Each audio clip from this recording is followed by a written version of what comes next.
Vote দিয়া যে রকমের লোক পার্লামেন্টে পাঠাইছে ওই রকমের ফল আপনি পাবেন। এই জন্য দিনদার ইমানদার আলেম তাদেরকে পার্লামেন্টে পাঠান, যাতে কোরআনের রাজ কায়েম হয়ে যায়। এবার শুনুন রাসূলুল্লাহ কি বলছেন। আল্লাহ নবী বলছেন, ফাওয়াল্লাযী নাফসি বিয়াদিহি, ওই আল্লাহর কসম করি যার তাস্তে কুদরতে, যার হাতের মুঠায় মুহাম্মদ সাল্লাল্লাহু আলাইহি ওয়াসাল্লামের জীবন,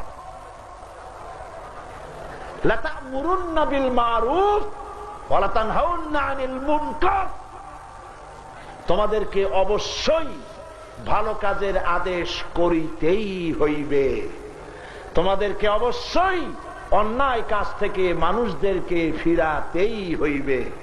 আও লা ইউসাল্লিতান্নাল্লাহু আলাইকুম সুলতানান জালিমান, যদি তোমরা এই কাজটা না করো তাহলে তোমাদের উপরে জালেম শাসক আল্লাহ চড়াই দিবে,